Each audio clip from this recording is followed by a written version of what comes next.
everybody, welcome back to another session of the Hopry. My name is Mark Starr, and tonight I'm going to dedicate this session to Mr. Barry Wasser from New York. I'm sure you guys have seen him on YouTube. I believe his website is craftbrewadvocate.com, though I'll link it up down there if I'm wrong. But he was gracious enough to send me several beers over the last couple of weeks, and this one actually just came in the mail today. And the fact that it's an India Pale Ale, I thought, you know what, let's go ahead and open it now. It's going to taste better today than it will tomorrow or the next day afterwards. So lots of hype around this beer. I'm not able to get it here in Kansas City. So again, Barry was nice enough to get me a bottle of this. And it's by Tröegs, which is out of Harrisburg, Pennsylvania. And it's their Nugget Nectar. Now, as you can guess, it's made with Nugget hops. I believe there's also some Warrior hops in there as well. But anyway, I've heard a lot of good things about this beer. It's another one of those beers that's only released once a year. So I don't know if there's just more hype to this because of that or what the case is. My nose will tell me the truth. My palate will tell me the truth. And that's what you guys should always aim to do as well, is just be very honest with, how your beers smell and taste to you. I know that maybe sounds preachy a little bit, and I don't really mean for it to be. A lot of times hype can really affect scores, and hey, you know what? I think it's probably a compliment to these guys that their beer is really hyped. If I had a beer that I made and it was really hyped, hell, it'd be a great thing for me. So, but I don't brew yet. That's my goal in 2010, is to brew my own batch of beer. And it'll probably be either an IPA like this, potentially a barley wine, who knows. But so anyway, let's go ahead and get started on this one. This one has a pretty interesting cap on it, and again, because I can't get them here, I'm going to use the old ring trick here. Boy, this sucker is on there too. I hope I don't lose it by having to. I'm going to have to use my, where is it? I'm going to have to use my beer cap. There we go. So it's still pretty intact. That's good. All right. Well, I can smell it, so that's a good sign. And let's go ahead and pour it and see what's going on. All right, I'll just pour it right up to there and set that bottle up there for you to look at. So let's dig in. Well, I can tell you right now, it is absolutely beautiful. It's just a nice, warm, burnt caramel orange color. And it's quite clear as well. There's not a whole lot of haze to this one whatsoever. In terms of head on this one, I would say it's probably just the basic amount of head. When I say basic amount of head, I'm not getting 2 fingers and I'm not getting any. So I think it's, an average amount of head on there. In terms of, how it kind of coats the glass, looks like it's doing pretty well.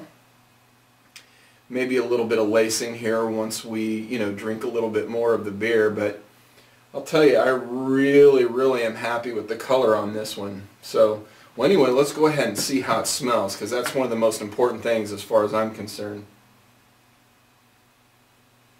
So definitely not a type of hop component that I'm used to. So I don't know if it's the Nugget hops or maybe the Warrior hops that are in here. But I'm not getting that real citrusy component like I normally do from some of the, I guess more of the West Coast IPAs. I think I'm getting a lot of like fresh ripened peach. So you go to the store and you buy 3-4 peaches, you leave them in the paper bag so that they ripen. And you go in, you smell that bag after a few days. Getting a lot of that smell in here. Definitely getting some of the, not really pine, but I would say more of like a grassy component. Other than that, I'll be honest, it's kind of not a whole lot going on. I really get like a little bit of peach and a little bit of grass, but that's about it. So I'm going to go ahead and try it and see how it translates over.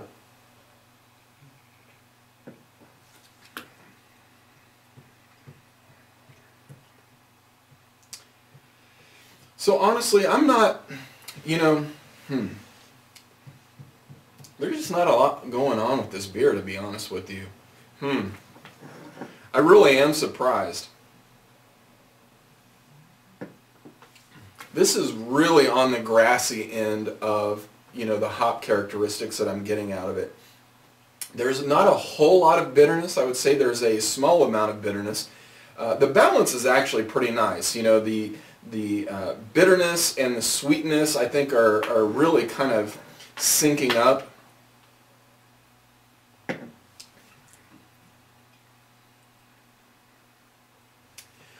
Way down in there, though, and when I say way down in there, I mean you really got to reach for it. I'm getting those peach and kind of grassy components on the tongue, but for the most part, it really just kind of washes over your tongue, goes down, and doesn't leave a whole lot behind, unfortunately.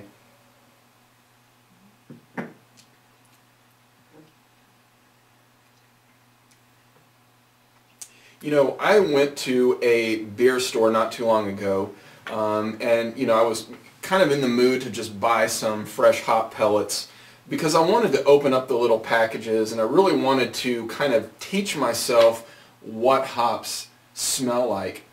And there were several different kinds that I bought. I think I bought like Cascade and Simcoe, and maybe one other that's escaping me. But at the end of the day, they all had a very similar characteristic to me, and I guess that would be kind of the base aroma from those.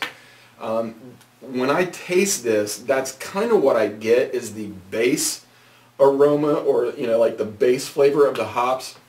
But a lot of the high-end aromatic components of that, not really getting a lot of that out of this beer.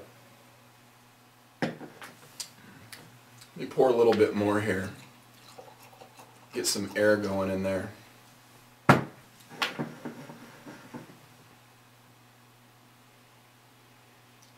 I mean, literally, I can almost not smell anything on the nose.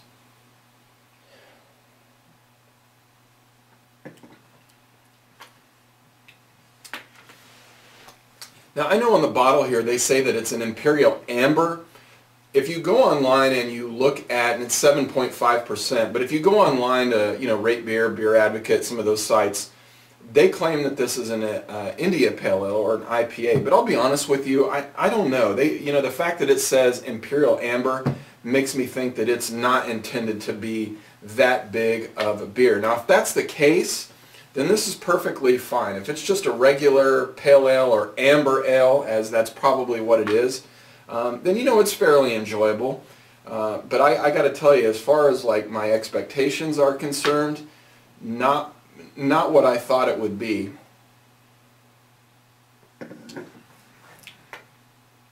So with that said, I'm probably going to rate this one, you know, somewhere around the 80 to 81 range. It's not a bad beer. You know, if I had this available in my state and, you know, had 3 or 4 of them sitting in my fridge, it's the kind of beer I could come home from work and, you know, drink on a regular basis. But, so anyway, I'm going to go ahead and end it here, and I'll probably, you know, maybe I'll put a cork in it. Where's my, I'm going to put one of these corks in it here, and I got a friend coming over later on, and I kind of want to get his thoughts on this and see what he thinks. Hell, I'll put that thing in as soon as I get done here, but I'd like to kind of get his thoughts. But anyway, this is a fairly decent beer, you know, not screaming out greatness by any stretch of the imagination, but anyway. So I'm going to go ahead and stop it here. Again, my name is Mark Starr, reminding you to fridge the hops. All right? Bye.